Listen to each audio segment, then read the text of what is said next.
नमस्कार, म प्रणिता तिवारी। आज फेरि हाम्रो क्यान्सर संवादको दोस्रो भागमा म कन्सल्टेन्ट मेडिकल अन्कोलोजिस्ट डाक्टर रजनी झासँग उपस्थित भएको छु। हाम्रो यस कार्यक्रमको उद्देश्य क्यान्सरबारे जानौँ, बुझौँ र सचेत बनाउँ हो। क्यान्सर संवाद श्रृङ्खलाको पहिलो भागमा हामीले क्यान्सर के हो र यसबाट कसरी बच्न सकिन्छ, यसका कारणहरू के हुन् बारे जानकारी लियौँ। आजको भागमा हामी क्यान्सरका प्रारम्भिक चेतावनी र लक्षणहरूको बारेमा इन्फर्मेसन लिन्छौँ। हामीले क्यान्सरको बारेमा बुझिरहँदाखेरि चाहिँ के कस्ता लक्षणहरू, प्रारम्भिक लक्षण हुन्छ नि, इनिसियल देखिने सिम्पटम्सहरूलाई चाहिँ हामीले चाहिँ व्यवस्था चाहिँ गर्नु हुँदैन हैन, र कस्तो बेलामा चाहिँ हामीले डक्टरहरूसँग चाहिँ परामर्श लिइहाल्नुपर्छ। ओके, सो हामी अब अहिलेको यो कुरा गर्दाखेरि चाहिँ हैन, अब क्यान्सरको चाहिँ लक्षणहरू कस्तो देखिन्छ भनेर हैन। सो क्यान्सर रोग चाहिँ एकदमै डरलाग्दो रोग हो, भयावह रूपमा चाहिँ हामी लिन्छौँ हैन। तर यसका लक्षणहरू चाहिँ एकदमै भिन्न चाहिँ देखिँदैन। सामान्य रोग जस्तै लक्षण चाहिँ देखिन्छ सुरुको स्टेजमा हैन। त्यही भएर that's why we get the cases हैन लेटली डायग्नोज हुन्छ, किनभने एकदमै भिन्न पनि लक्षण हुँदैन। क्यान्सरको प्रारम्भिक लक्षणहरूको बारेमा कुरा गर्दाखेरि चाहिँ जस्तो अब जुन ठाउँको क्यान्सर हो हैन, अर्गन स्पेसिफिक लक्षणहरू देखिन्छ है। तर एकदमै जनरल तरिकाले भन्दाखेरि चाहिँ अब लक्षणहरूमा चाहिँ कस्तो पर्न जान्छ, एउटा चाहिँ हैन कुनै कारण नदेखिकन चाहिँ तौलमा चाहिँ परिवर्तन आउनु भने घट्नु हैन। सो अब खानपिन पनि ठिक छ, खाने रुचि पनि छ, खाइ पनि रहेछ हैन, अरू सबै चेक जाँच गर्यो, कतै केही गडबडी छैन, तैपनि वेट चाहिँ घटिरहेछ हैन, तौल एकदमै घट्या छ भने त्यस्तो केसमा चाहिँ हामीले यसलाई चाहिँ क्यान्सर हो कि भनेर पनि हामीले चाहिँ बुझ्नुपर्छ हैन। र अर्को भनेको चाहिँ खानपिनमा अचानक हाम्रो चाहिँ रुचि घटेर जानु है, यो भनेको पनि एउटा चाहिँ एकदमै अलार्मिङ साइन नै हो हैन। अरू लक्षणको बारेमा कुरा गर्दाखेरि चाहिँ एकदमै दीर्घकालीनसम्म चाहिँ ज्वरो आउने, खोकी आउने हैन, खोकीसँग खकारमा रगत जाने हैन।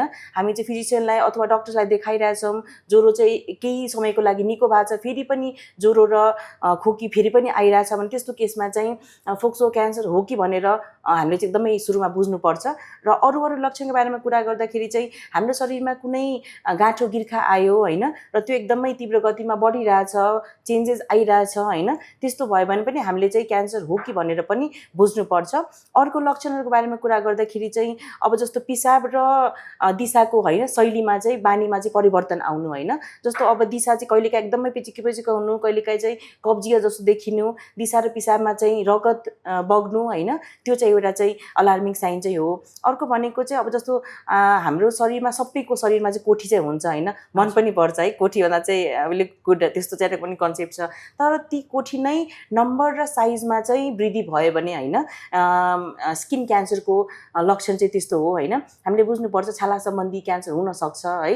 र अरू हामी कुरा गर्दाखेरि चाहिँ जस्तो अब खाना निल्न के अप्ठ्यारो भयो, घाँटीमा के अड्केको जस्तो फिल भएको छ हैन, अथवा पानी पनि निल्न हामीलाई चाहिँ गाह्रो भइरहेछ भने त्यस्तो केसमा चाहिँ हाम्रो खाना नलीको क्यान्सर, इसोफेजियल क्यान्सर जुन भनिन्छ हैन, त्यो हो कि भनेर पनि त्यो पनि हामीले बुझ्नुपर्ने हुन्छ। सो इन जनरल चाहिँ कुरा गर्दाखेरि चाहिँ तौलमा चाहिँ परिवर्तन आउनु, घट्नु हैन, खाना रुचि घटेर जानु, त्यसपछि चाहिँ शरीरमा कुनै गाँठो गिर्खाहरू आउनु, त्यो नियन्त्रित रूपमा चाहिँ अथवा अनियन्त्रित रूपमा चाहिँ बढ्नु हैन, खाना निल्न चाहिँ अप्ठ्यारो हुने, त्यसपछि दिशा पिसाबको बानीमा चाहिँ परिवर्तन आउने, यी लक्षणहरू देख्यो भने हामीले क्यान्सर हो भनेर पनि बुझ्नुपर्छ। भनेपछि यो सबै देखिने बित्तिकै चाहिँ हामीले डक्टरसँग चाहिँ परामर्श एकदमै हजुर। हजुरको कुरा सुन्दै गर्दाखेरि चाहिँ एज अ मेडिकल प्रोफेसन मलाई कस्तो पनि लाग्यो भने क्यान्सरले के हाम्रो इम्युनिटी पावरमा पनि असर गर्छ? हजुर, क्यान्सरले इम्युनिटीमा असर गर्छ हैन, त्यो पनि सही कुरा नै हो। तर इट इज बाई डिरेक्सनल हैन। इम्युनिटीको कमीले पनि क्यान्सर रोग चाहिँ हुने चान्स एकदमै धेरै हुन्छ हैन। हामी युजुअली चाहिँ कस्तो बुझ्छौँ हैन, अब हाम्रो इम्युनिटी पावर धेरै छ भने हामीलाई चाहिँ रोगसँग लड्ने क्षमता धेरै हुन्छ हाम्रो शरीरभित्र हैन।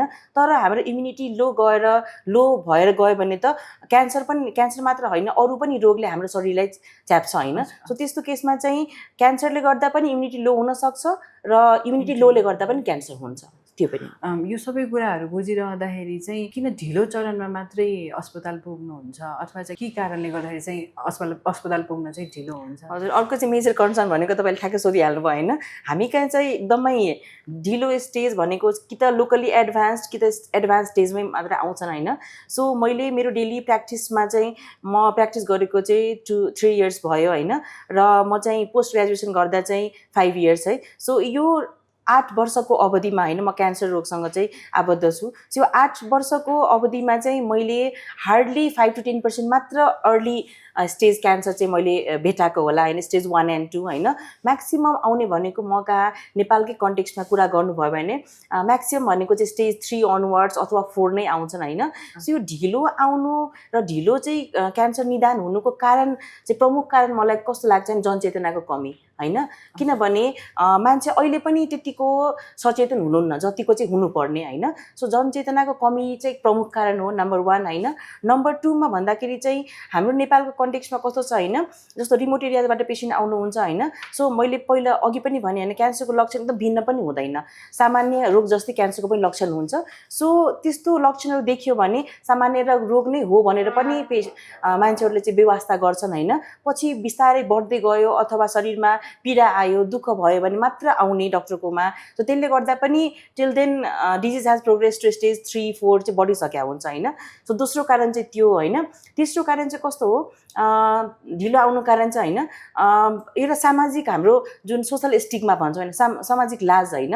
अब क्यान्सर रोग कतिपय केसमा मेरो पर्सनली पनि मैले पर्सनल एक्सपिरियन्समा मैले पनि पेसेन्टलाई भेटाएको छु जहाँ चाहिँ कस्तो हुन्छ, यो क्यान्सर रिलेटेड सोसल स्टिगमा होइन धेरै छ। जस्तो यो अर्थोडक्स भ्याल्युजहरू प्र्याक्टिस गर्ने होइन। अब क्यान्सर भएमा मलाई समाजले हेला गर्ला कि होइन, मैले कुनै पाप गरेको छु, क्यान्सर मलाई नि किन भयो, त्यस्तो कुराहरू पनि पेसेन्टले मलाई आफै पनि सोध्नुहुन्छ होइन।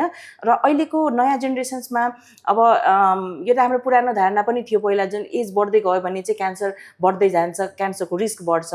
तर अहिले चाहिँ हामीले इभन यङ्स्टर्सहरूमा पनि धेरै क्यान्सरहरू चाहिँ हामी हेर्दैछौँ होइन। सो यङ्स्टर्समा पनि भयो भने उनीहरू चाहिँ डिनायल फेजमा जान्छन् होइन। सो क्यान्सर वाइ मी भनेर पनि आउँछ होइन। सो क्यान्सरले एक्सेप्टै नगर्न खोज्ने है। सो त्यसले गर्दा पनि मलाई लाग्छ यी कारणले गर्दा चाहिँ एकदमै लेट स्टेजमा होइन।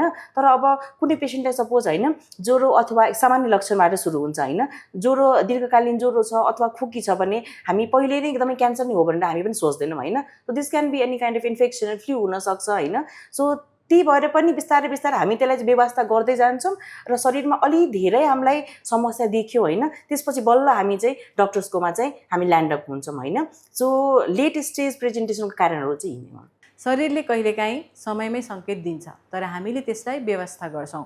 अर्को भागमा हामी समयमै गरिने स्वास्थ्य परीक्षण र क्यान्सर स्क्रिनिङ किन आवश्यक छ भन्ने विषयमा कुरा गर्नेछौँ।